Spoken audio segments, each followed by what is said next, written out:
If you're looking for a boring television show that has the name Star Wars on it, complete with forgettable characters and nothing happening, then The Acolyte is a show for you. But worry not, kids, because according to showrunner Leslye and star Amandla Stenberg, I want to ask you both because this is, I would say, arguably the gayest Star Wars, I think, by a considerable margin. And the show is gay. Because nerds are gay. Well, some nerds are very not gay and are very threatened by gay Well, that's stuff. true. But in my world, nerds are gay. How gay is it? I think that Star Wars is so gay already. Okay. Well, it's so gay. And are you telling me, with a straight face, that C-3PO is straight? They're a couple. That's what I think. But That you won't believe how f***ing gay it is. it's pretty gay, let's be honest.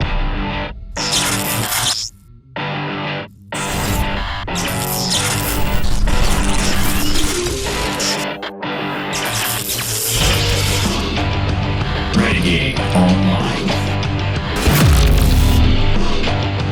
Well, folks, welcome back. Another great day here at Valliant Renegade. It's good to see everybody out there once again. And if you are like one of the many watching this video, not yet subscribed to this channel, please take a moment and turn that little red subscribe button to gray. Hit that like button, hit that notification bell, share this sucker out on the social medias, and of course, please do leave a comment before you head out the door today. Make sure to join us every Sunday and Wednesday afternoon at 6 p.m. Eastern right here for the live show. Something I never expected was to agree with Rolling Stone magazine on, well, pretty much anything. But here they have it, The Acolyte. This Star Wars prequel series isn't a force to be reckoned with. Even a veteran Jedi Master would lose patience with the latest Disney Plus addition to the canon, which focuses on a pair of twins, revenge, and... Well, oh, I'm sorry, I fell asleep like I did last night watching the first 2 episodes of The Acolyte. No, look, it actually has Z's after that in the byline, and everybody's falling asleep during the show. But eventually, Rolling Stone does what Rolling Stone does and gets it all wrong. The newest Disney Plus Star Wars series, The Acolyte, at least attempts to openly confront the reality that the Jedi are smug, complacent, and kind of terrible. But the execution of that idea is spotty throughout the 4 episodes of The Acolyte that were given to critics, and the decision to set it a century before the rise of the Empire seems to defeat the purpose of the whole thing, because of the Jedi of the Phantom Menace have learned exactly 0 lessons. The fact is, the first 2 episodes of The Acolyte, which dropped last night that the entire public got, were just frankly snooze fests. They were boring. The characters are wholly forgettable, and that's one of the biggest crimes that an IP like Star Wars can commit, especially with a nearly dead fandom.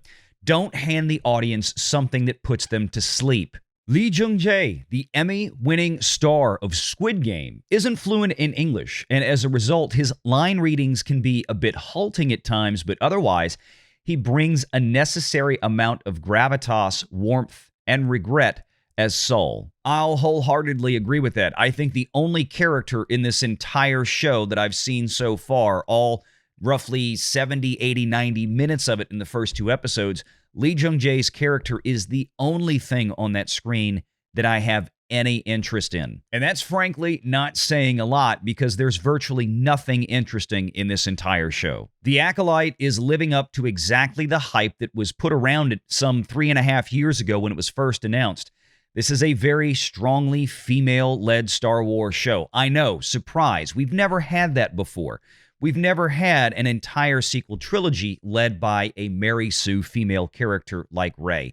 We never had Rogue One, which was led by another female character. We've never had the Book of Boba Fett, where Ming-Na Wen's character took over basically the leadership role in the show, and Boba Fett played a side part in his own television series. Or how about Mandalorian Season 3, where it really became a story about Bo-Katan more so than Din Djarin?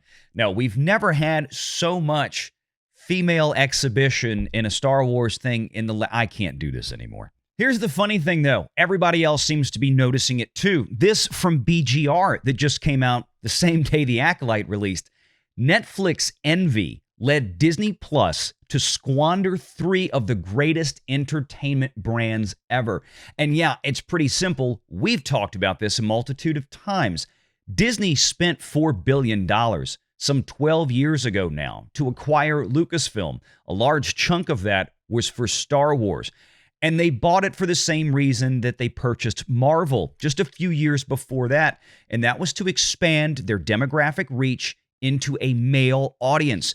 Disney had long been a brand for decades that had a good grip on the female audience, but never could get into the boys' side of the audience. Star Wars and Marvel were supposed to help with that. And while Marvel had a great run under Disney for about 7 or 8 or 9 years with phases 1 through 3 of the films that they produced from the time they bought them, they quickly pivoted to a more female-centric universe in the MCU, or as our friend Nerdrotic calls it, the MCU.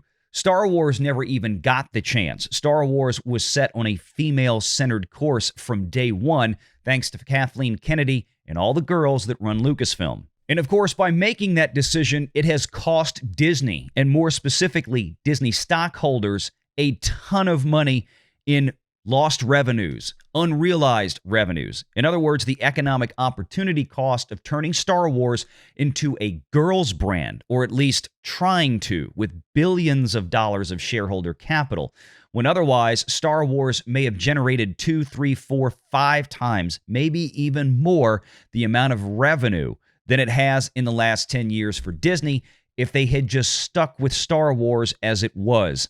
Something that Kathleen Kennedy herself recently even reminded us that she still understands that the fandom of Star Wars is still a male-dominated audience. You got to ask yourself, why not just play up to it? That's your job. That's your fiduciary responsibility to your shareholders, Disney. You're there to make money.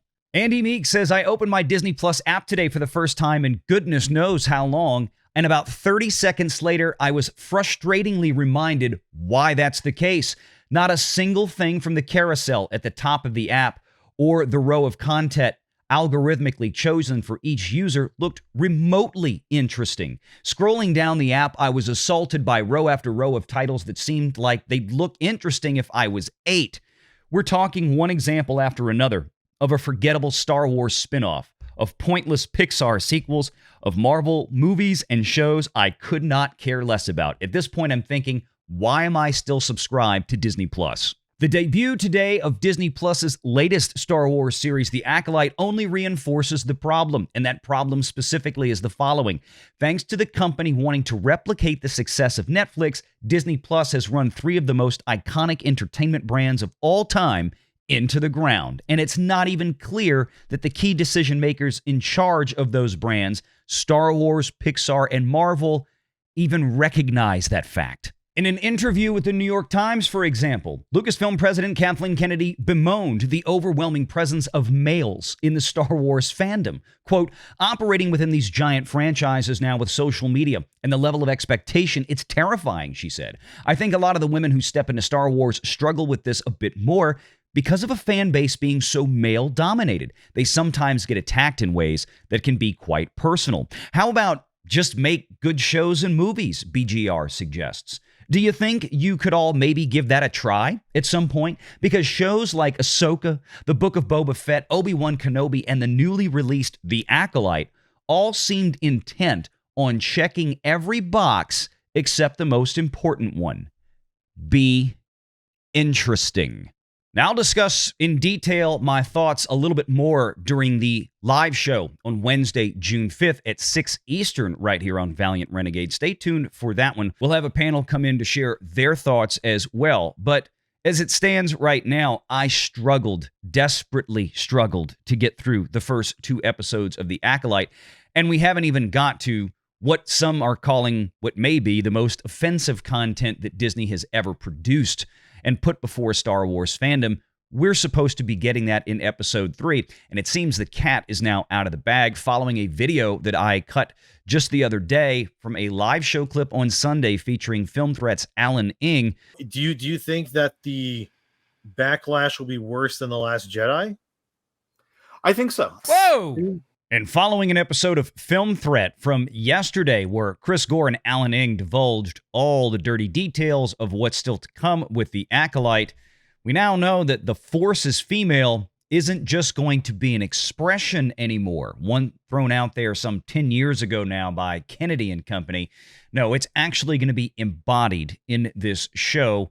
Some would say radically altering the meaning of the Force that we've known as Star Wars fans for 40 some odd years. But as it stands right now, it seems that Star Wars The Acolyte has simply taken a page out of a playbook that was much better executed by Seinfeld back in the 90s, because this is a show about nothing.